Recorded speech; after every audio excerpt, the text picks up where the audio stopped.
Okay, since we finished our last unit right before school got out, we are going to start our next unit, which starts with exponent rules and simplifying radicals. Hopefully, you downloaded these notes from the internet and are filling them in and following along with me. If you did not, go ahead and stop this and download them, print them, and write on them and take these notes. Okay, so first thing we start with is rules for multiplying monomials. And monomials are anything that has just one piece, which means it's not being added or subtracted to anything. So your first rule is going to be to multiply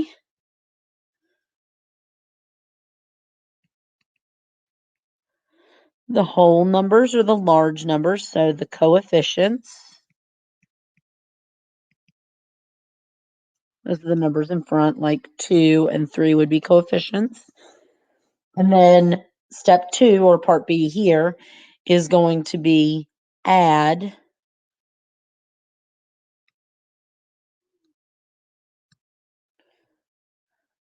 the exponents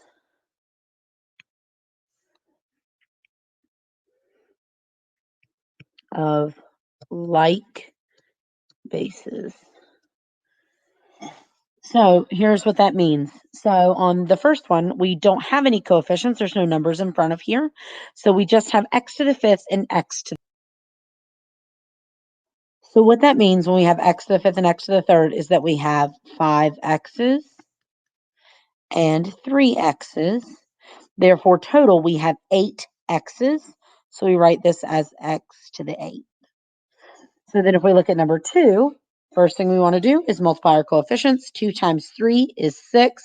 The reason it's multiplication is because right here, it is 2 sets of parentheses, which means you are multiplying. Then same thing as before. We have 2 x's and then we have 4 x's. So in total, we have 6 x's. So then the next thing that we want to look at is we want to look at the next problem. So we have 2 times negative 3, which is going to be negative 6. And then we want to look at how many x's we have. This one doesn't have anything written on the exponent, so it's really just a 1.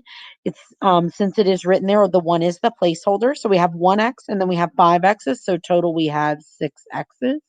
And last but not least, number 4, we have 6 times negative 3, which is negative 18. But then we have a whole lot of variables going on here. So what you want to do is you want to combine your like variables. So all the rest of them have had x's. So let's look at the x's first. On the first part, we have x to the fourth. And then on the second part, it's x to the first. So 4 plus 1 is 5. So x to the fifth.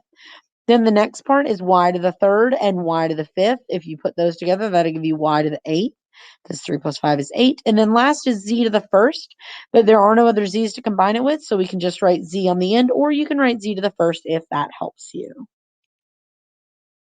Our next rule is power to a power. So if you have that, it'll look something like this. It'll look like, let's say, x to the 7 and then to the 4. So then rules for that are going to be to write in an exponent for all items in parentheses. Then step 2 is to distribute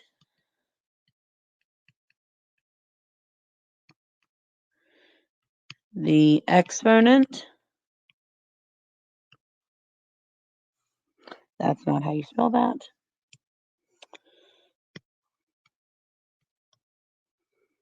I left off a letter there.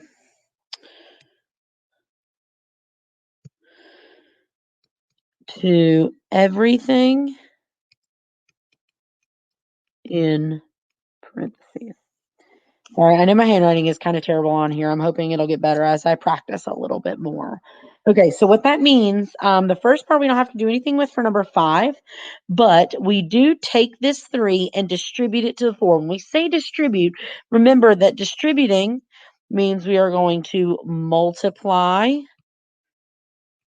the numbers. Distribute is the operation. When we do distributing, the operation is always multiplication. So here, 4 times 3 is 12. So this would give you x to the 12. And if you're wondering why, what this is saying is we have 3 x to the 4s. There's 3 of them. So just like as we previously used, if there's 3 of them, that means we're going to take and add these together. Well, 4 3 times is 12. So therefore my answer is x to the 12. Okay, here we are going to use that other step that we were given. We need to write an exponent in on our 2. Then we're going to take our 4 and an exponent in on our 1.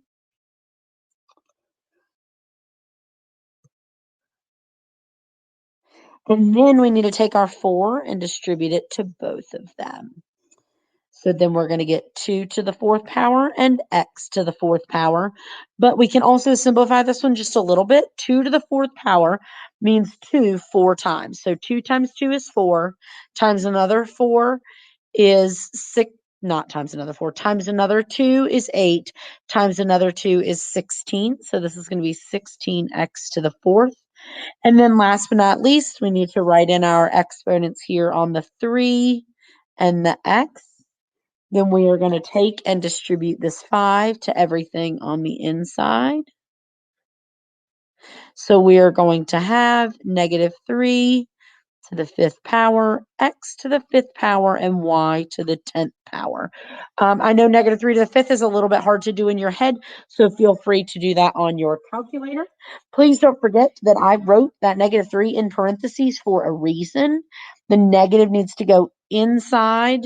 Well, inside with the power of 5. Okay, so that is going to be -243. 243, x to the 5th, y to the 10th. Next, we have division. So with division, we're going to have something like this. You will have, sorry, I must have set my hand on there. No, it's not. It's not liking my writing. Hold on. Okay, so with division, you'll have something like this. So like x to the 3rd over x to the 2nd. And so we're going to look at that. Okay, so first rule with division is to divide coefficients, just like we did with multiplication. You want to divide those numbers in front. This is where some people get confused because with this, we are going to actually subtract the exponents of something with the same base. So please make sure you divide those coefficients. So like on number 9, you would do 15 divided by 3, not 15 minus 3. Okay. Then on part B, our rule B is going to be subtract exponents of same base. So what that means is that we look at something like number 8 and we say, okay, there's no coefficients, there's no numbers out front. So we can just go ahead and look and say, okay, we have both x's. Therefore, we can subtract 5 minus 2 and get our answer of x to the 3rd. And the reason that is x to the 5th means I have 5 x's up top and I have 2 x's on the bottom. And remember, anything divided by itself is 1. So therefore, we can cross these out in pairs and we are left with 3 x's on top. And the easier way to do that mathematically is 5 take away 2 that are on the bottom that'll cancel out, and we're left with the 3 on top. Okay, let's look at something like number 9 where it does have those coefficients. So the first thing we're going to do is divide those coefficients. What is 15 divided by 3? 15 divided by 3, of course, is 5. And then next we're going to do 6 minus 4 because those are our x's and that's where they line up. 6 minus 4 is 2. And then 9 minus 2 for our y's is y to the 7th. I drew this fraction bar thinking I might have something on the bottom, but it is just over a 1, so you really don't even need it. So it's 5x squared and then y to the 7th. All right, last but not least, number 10, you want to look at those numbers and you see that you have 6 and 8. The problem with 6 and 8 is 6 is not divisible by 8. So we have to be careful here. We need to actually simplify this fraction because we can't actually just divide the numbers. So what numbers go into both 6 and 8? The biggest number that goes into both is 2. So we're going to divide them both by 2. 6 divided by 2 is 3. 8 divided by 2 is 4. So then we need to subtract, and here's why I drew this fraction bar in, other than having the 3 and the 4. 2 minus 5 is actually going to be negative 3. So I'm going to go ahead and write that negative 3 in, x to the negative 3, and we'll deal with it in a minute. Then look at the y's. 6 minus 4 is y squared. Z to the 8 and z to the 7. So my 8 minus 7 is 1. So then you notice the 4 is kind of down there by itself and lonely, but there's one glaring error here. We have this negative 3. So we need to deal with that. And the way we deal with that is we call those kind of like unhappy children, or I like to call them, they're like kindergartners and they're crying, and nobody likes to hear kindergartners crying because, good gracious, it gets craziness. So we need to make those kindergartners happy, and the way we do that is by making them positive exponents. So they need to move to where they are not. They need to move to the bottom of the fraction. So therefore, I'm going to write the final answer up here up top. So the 3 has a positive exponent of 1, so it gets to stay where it is because it's happy. The x does not have a positive exponent, so we want to move it to where it's going to be positive. So we move it to the bottom, therefore it becomes positive, and it is now happy. Y has a positive exponent, so it's happy where it is. We leave it. Z has a positive exponent. We leave it where it is. 4 has a positive exponent. It's not really written, but it is an understood 1. So it also stays where it is and stays on the bottom end. So this would be my final answer. Hopefully that makes some sense to you. We're going to talk a little bit more about negative exponents. Okay, this next part is all about labeling. We're talking about radicals and rational exponents. So we're going to label what these are called. This 4 is actually called your index. This arrow is pointing to the symbol here, the square root symbol, or it's actually called the radical. And then the number underneath there is called the radicand. It's the number that's basically being split up into pieces. This next part wants you to use your calculator to try to figure out the actual numerical value of each of these. You should be able to type this into your calculator. Type 8, then the little caret button, which is the one above the division sign, and then do 2 divided by 3, which should give you a numerical value of 4. Then let's do 64 to the 1/2, or 0.5 power. It's going to give me 8. And then let's do 4 to the 2/5 power. 2 divided by 5. 4 to the 2 divided by, gives me a crazy decimal, so I'm just going to round it, 1.7411. All right. So now let's try with the radicals. Now these are a little bit different than normal radicals that you've seen because this one has a number on the first one has a number on the outside. So does the last one. So what we're going to need to do is we're going to need to hit math, and then we're going to scroll down to number 4, and that does the third root. So we want to do the third root of 8 squared. Make sure that 8 squared is underneath the whole radical so that you get the whole value there. And the answer is 4. Then the next thing we need to do is do the square root of 64. Hopefully you remember how to do that. If not, you hit the second and then x squared, and that does the square root. Type 64 and hit enter. You should get 8. And then last but not least, we need to do the 5th root. And this one's a little bit funky. You have to type in the 5 first, then hit math, and then you want to go down to option 5. And then we want to do 4 to the 2nd power on the inside. And then that gives me that crazy decimal again, 1.7411. So if you notice, we actually got the same answer here and here. So then you should know if those are the same answer and these are the same answer and these are the same answer, that these are equivalent. So what this is another way to write a fractional exponent is to rewrite it as a radical, which is what we're going to talk about next. Okay, so at the very top, it gives you a little hint, and it says, notice the exponent of the radicand, which is the number inside the radical, becomes the numerator.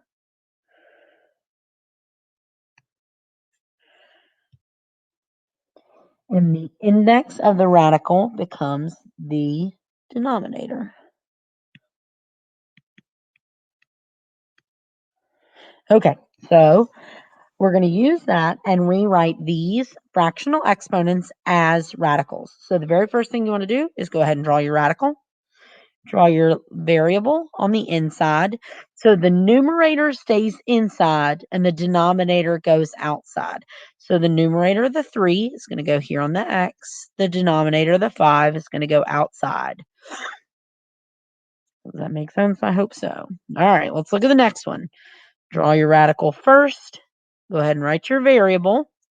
And then let's look. Numerator goes on the inside. Denominator goes on the outside. Go ahead and pause the video here and try these next 3 on your own real quick. We are going to talk about what that negative means. And then I will go over them in here so that you can watch and check how you do. Hopefully you tried these, and I'm going to go ahead and go over them with you so that you can make sure you got them right. I'm going to write the radical, write the z on the inside. The 3 is going to go inside, and the 8 is going to go outside. Okay, next one, we're going to write a radical with w on the inside. Then we're going to have -2 on the inside and 3 on the outside. And then last but not least, we have a radical with 2x on the inside. And you see how that 2x is in parentheses? That's going to be very important here in a little bit. And then we have a 4 on the inside and a 3 on the outside. Make sure that you have this in parentheses here on this last one because it is in parentheses here, which means this exponent goes to the entire thing. Okay, I told you we'd talk about this negative exponent here. Let's go ahead and talk about that a little bit. Negative exponents, remember we said mean they're unhappy, so we don't want them. So that means we have to move them to the bottom of the fraction. So we're still going to have that 3 radical, but instead we're going to have 1 over w squared. That would be the final answer. This is an okay answer for now, but I do want you to make sure you understand that the negative exponents do move to the bottom of the fraction. On these, it gives you the radical version, and it wants you to write it in exponent version. So using what we did before, look at these and let's try them. So we know our variable is x. Then we're going to have a fractional exponent. So the one that goes in the numerator is the one that was on the inside. So the 2. And then the denominator is going to be the one that was on the outside, the 5. So moving on to b, we're going to have our variable of y. We're going to have a fractional exponent. So then we have our numerator is going to be 4, and our denominator is going to be 3. You don't actually want to simplify those. I know some people would want to simplify that into 1 1/3, but please don't do that. Leave them as they are. All right, last but not least, let's leave this one in fraction form first and rewrite the radical. So we're going to write it as z. Ooh, that is a terrible z. Let me try that again.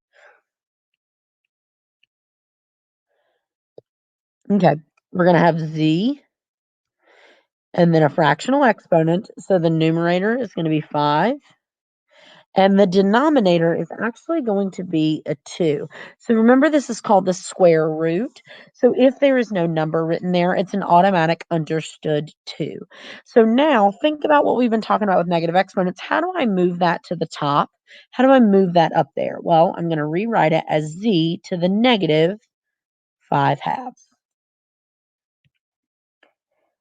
Take a minute to pause the video and try these on your own and see how you do with them, and then go ahead and hit play so you can check them and see how you did on your work, and I will obviously explain them as well. Okay, so the first thing you want to look at is your base is going to be 4x. Remember, it's still in parentheses, and we're going to have our fractional exponent. 7 is our numerator, and 6 is our denominator. And last but not least, letter E, we have 2 things. We have 5 and we have W as our bases. So this one on E does not have parentheses, so it's a little bit trickier. So we want to look at both of them as having separate exponents, because inside here, the exponent is a 1 on the 5. So we want to look at that and understand that the numerator on 5 is going to be 1, while the numerator on W is going to be 3. But the denominator on both of them is going to be the understood 2 on the outside. So that would be my final answer there. That one is a little funky. Okay. This next piece of your notes is about simplifying radicals, and we're going to talk about drawing out factor trees. So you may need a calculator close by. If you don't have one already, you are welcome to use the one on your phone with the basic calculator function. It might help you a lot to look at these factor trees. I will explain how to do them if you don't remember how, although a lot of times once I show you one, it tends to come back pretty quickly. Okay, let's work on filling this in first. Simplifying radicals. Break down the radicand by using a factor tree. Then look for groups that match the index. I'll explain what that means in a minute. Everything not in a group stays under the radical.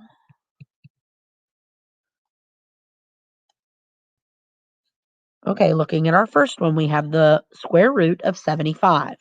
So what we need to do is we need to take that 75 and we need to break it down into a factor tree.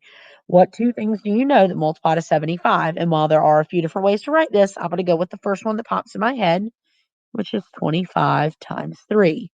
Then you have to think to yourself, can I break down 25? Yeah, I can.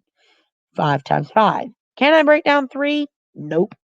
Okay, then I have to look again. Can I break down either of those 5s? I can't. So I'm done with my factor tree.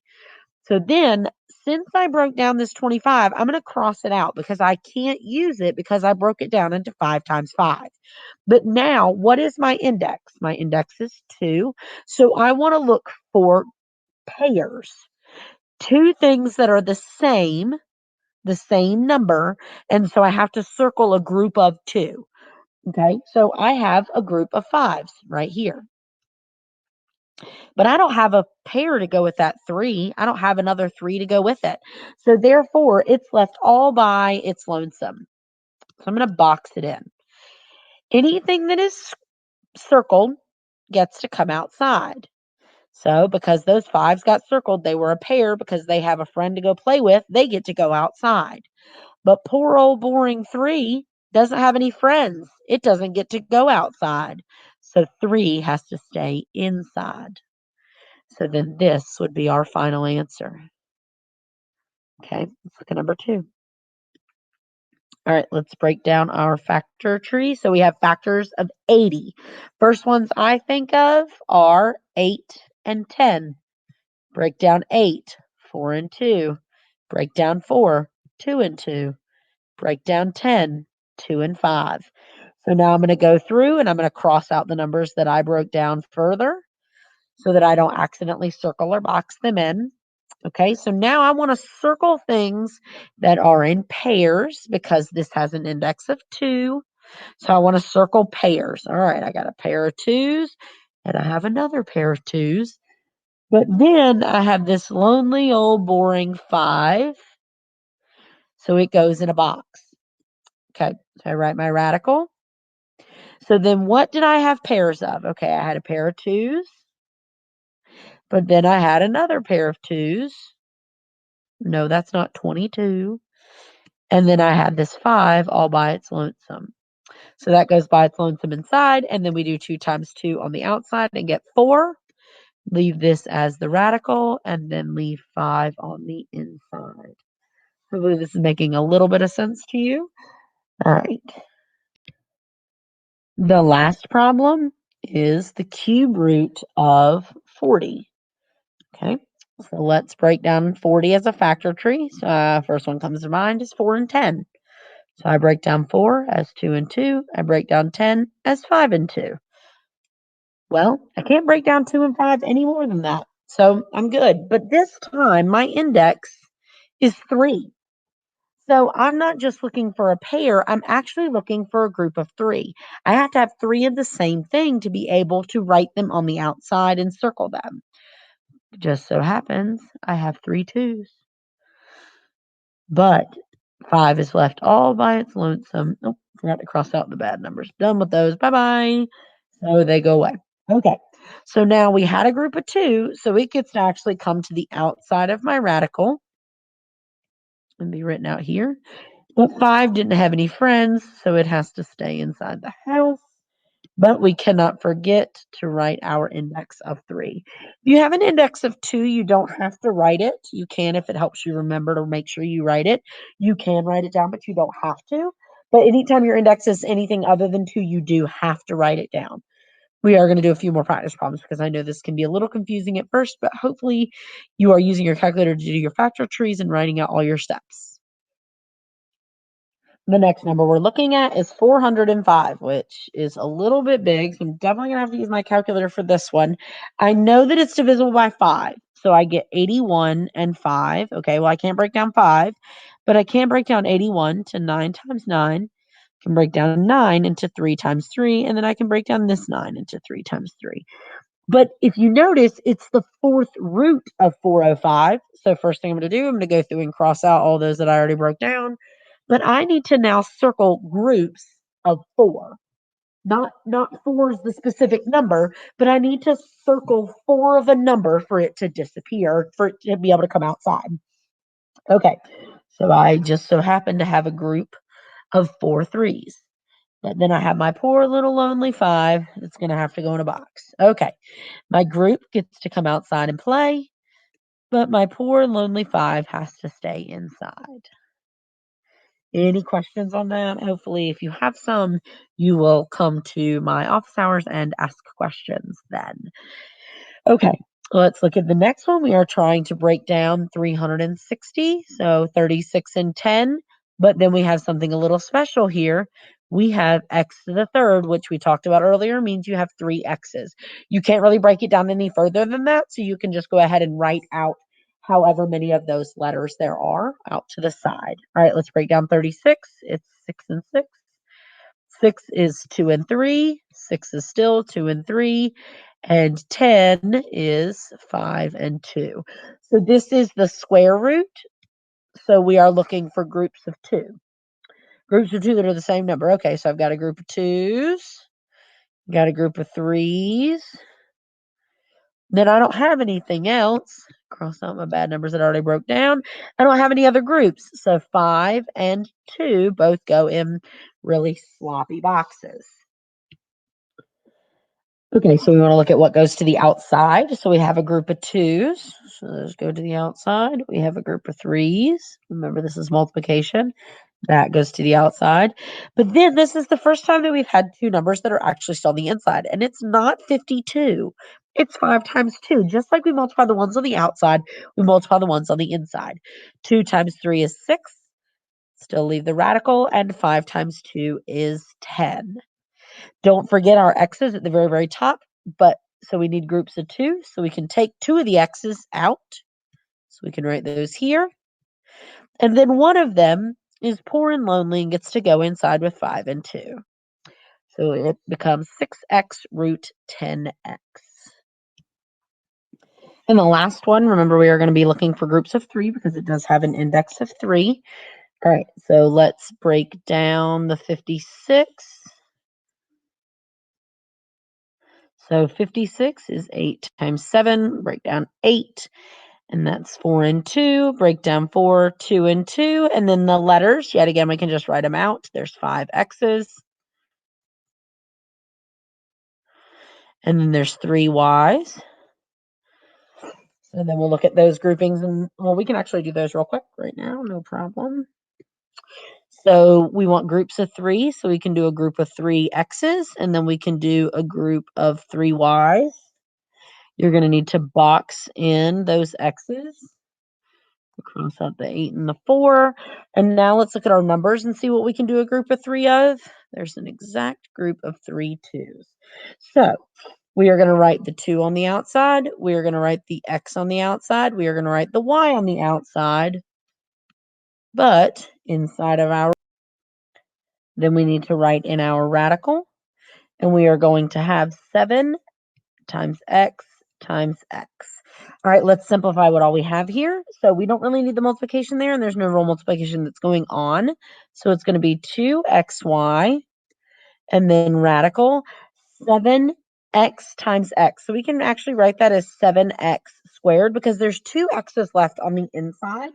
And the reason we write each of the things that's on the inside is because there weren't enough of them in the group to go outside. But for them to come outside, the group has to condense and go down to just one item. All right, last ones. So this next one is a really large number. And anytime I have a really large number like that, it always kind of is tough to break down. But what I want you to do is look at it this way. So we know it's even because it ends in a 2. So go ahead and divide it by 2. So you're going to get 226 and 2. Well, we know we can't break down 2 anymore, but 226 is also even. So we can divide it by 2 as well. So we're going to do 113 and 2. And then 113, we have to look at it. It's actually prime. I did test some numbers out to see and check, but it is prime. So we are finished with this one. We're finished breaking everything down. So our index is 2. So we are looking for pairs.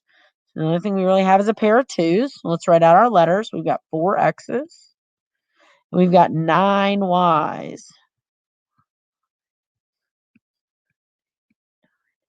We want to circle those in pairs as well. 1 pair, 2 pairs, 1, 2, 3, 4. So then our lonely items are this 113 and this Y. So we're going to go ahead and write our radical, and let's write what we have. So we have a pair of 2s, and that comes down here. We have 2 pairs of X's. 1 and 2. These ones are going to get a little groggy here, craziness. And then we have 4 pairs of Y's. I'm going to write those in. 1, 2, 3, 4. We'll simplify those in a minute. And then left on the inside with the blue is the 113 and the Y. So let's simplify this on the outside because we know that we can write that as 2x squared y to the 4th. Then everything on the inside is actually already simplified for us. And then we're finished with that one. Okay, let's look at number 8. So with number 8, yet again, we have a really large number. So we kind of want to look at breaking that down. So 672 divided by 2 is going to be 336. So then we want to divide that by 2 again. 68.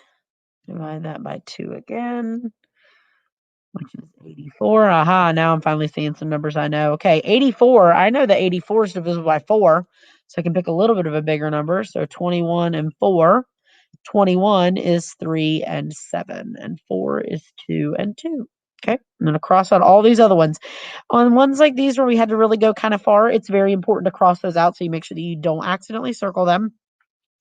Now we are looking for groups of 5, and the reason that is because our index is a 5. So how many 2s do we have? 1, 2, 3, 4, 5. Perfect. We have a perfect amount of 2s here. So let's not forget to write out our letters. We have 2 X's, a Y, and 9 Z's.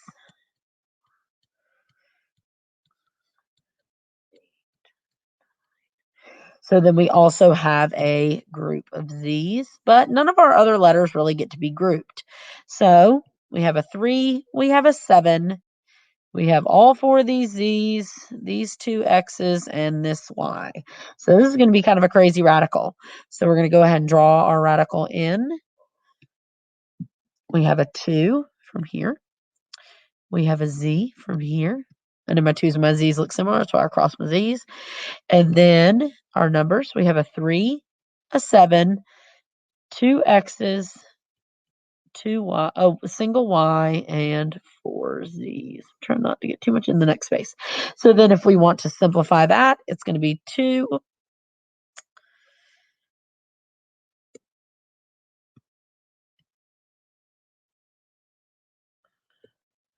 It's going to be 2Z radical 21, because 3 times 7 is 21, x squared, y, z to the 4th. All right, last problem. Let's do it. Okay, 320. So I'm going to break that down into 32 and 10. 32 is 8 times 4. 8 is 4 times 2. 4 is 2 times 2. 4 is 2 times 2. 10 is 5 times 2. Okay, yet again, it's really important on this that we wrote down a whole bunch of pieces, that you cross out everything that we wrote down so that you don't accidentally use it in your groupings. Okay, and let's look at our letters. We have a single X, 3 Y's, and negative 2 Z's. So that's a little funky. Let's do it. Let's just write it out as 2 Z's, and we just need to write them both as negative 1s. We'll talk about that in a second. All right. Last thing we need to do is circle our pairs because this has an index of 2. So I've got 1, 2, 3, a pair of Z's, a pair of Y's. All right, let's box everything else in that's left. We have a 5, we have an X, and we have a Y. All right, let's write this radical and get rolling on this. Okay, 2's, I've got one set of 2's, a second set of 2's, a third set of 2's. Then I've got a set of Y's. Then I've got a negative set of Z's, which means it goes on the bottom of the fraction. And then my radical. I didn't want to run out of space there. My radical, and then left over, I have a 5, an X, and a Y. All right, let's simplify that outside, and we are finished. 2 times 2 times 2 is 8. So that's going to be 8Y over Z root 5XY. And we're done. Hopefully you will join my office hours this week. We will be doing some other practice. It is actually on the website already. So go ahead and print that off and try that after doing these problems with this lesson. And hopefully they're relatively easy for you. We can check them and go over them and talk about any questions that you have during our actual class time. And then if you need to, you are welcome to come to office hours. All of that is posted on my website in the schedule so you can know when to find me and have the links to do so. Have a good day, guys.